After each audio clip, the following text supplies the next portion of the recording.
Let's read this question, and the question says that 10 years ago the age of father was 4 times of his son. 10 years hence the age of the father will be twice that of his son. The present ages of the father and the son are. Now let's see the options. Option A 50, 20, option B 60, 20, option C 55, 20 and option D none of these.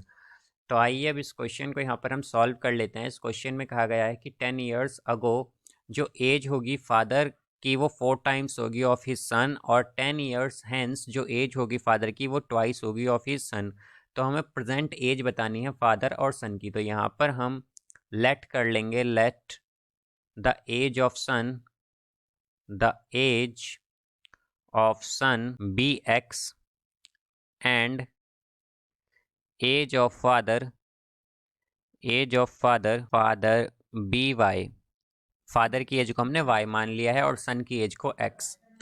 तो यहाँ से हम अगर देखें तो 10 years ago के लिए अगर हम देखें 10 ईयर्स अगो के केस में, तो 10 ईयर्स अगो क्या होगा हमारे पास कि जो फादर की एज होगी, एज ऑफ फादर, वो तो होगी हमारे पास y माइनस 10, और जो सन की एज होगी, एज ऑफ सन, वो क्या होगी, वो हो जाएगी हमारे पास y x माइनस 10। अब हमसे क्या कहा गया है कि क्या कहा गया है कि 10 ईयर्स अगो जो एज है फादर की वो 4 टाइम्स ऑफ हिज सन है। तो हम क्या कहेंगे कि अकॉर्डिंग टू क्वेश्चन हमारे पास क्या आएगा यहाँ से कि जो एज ऑफ फादर है वो क्या है, y माइनस 10 है। 10 ईयर्स अगो जो एज है फादर की वो किसके इक्वल है, वो 4 टाइम्स है ऑफ हिज सन, यानी कि 4 इंटू एक्स माइनस 10 के इक्वल है। तो इसे अगर अब हम सॉल्व करें तो क्या आएगा, ये हो जाएगा y minus 10 is equal to 4x minus 40। तो y क्या आएगा, y यहाँ से ये होगा 4x माइनस 40 प्लस 10। तो हम कह सकते हैं कि y इक्वल है 4x माइनस 30 के।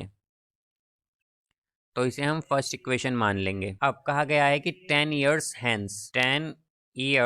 हैंस के केस में अगर हम देखें हैंस, तो एज ऑफ सन क्या हो जाएगी, एज ऑफ सन ये होगी हमारे पास 10 ईयर हैंस x प्लस 10 हो जाएगी, और जो फादर की एज हो जाएगी, एज ऑफ फादर, वो होगी हमारे पास y प्लस 10।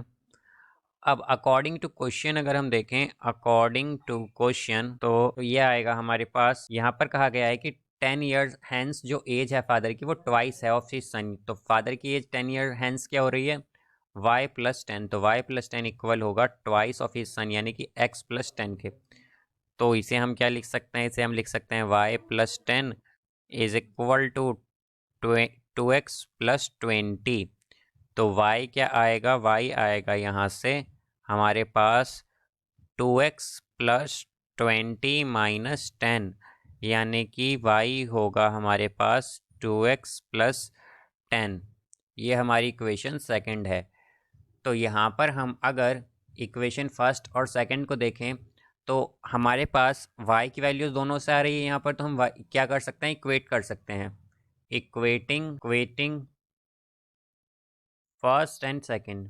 तो अगर इन्हें हम कंपेयर कर लें या इक्वेट करें तो हमारे पास y की वैल्यू दोनों पर है। तो यहाँ से हम क्या कहेंगे कि हमारे पास 4x माइनस 30 इक्वल होगा 2x प्लस 10 के। तो यहाँ से ये आ जाएगा 4x minus 2x is equal to 10 plus 30। तो यानी कि क्या होगा, यहाँ से ये होगा हमारे पास 4x माइनस 2x, यानी कि 2x is equal to 10 plus 30। तो यानी कि ये हो जाएगा 40। तो x क्या आएगा, x तो आ गया हमारे पास यहाँ से 20। तो हम क्या कहेंगे कि x तो 20 है यहाँ पर। अब y अगर हम देखें तो y क्या आएगा, यहाँ से y है हमारे पास 2x प्लस 10। तो इस इक्वेशन में अगर हम पुट करें तो ये आएगा 2 इंटू 20 प्लस 10। तो यहाँ से ये हो जाएगा हमारे पास y is equal to 2 into 20 तो 40 होगा, और प्लस 10 तो 50 आ जाएगा। तो यहाँ से अगर हम देखें तो हम क्या कहेंगे कि एज ऑफ सन क्या हो जाएगी, अब एज ऑफ सन हमने x ली थी, तो एज ऑफ सन क्या है, एज ऑफ सन है 20 ईयर्स, और एज ऑफ फादर है, एज ऑफ फादर ये हो जाएगी यहाँ पर 50 ईयर्स, 50 ईयर्स। तो हमसे यही यहाँ पर पूछा गया था कि फादर और सन की एज क्या है, तो फादर की तो 50 है और सन की 20 है, तो इसका करेक्ट आंसर आ जाएगा ऑप्शन ए।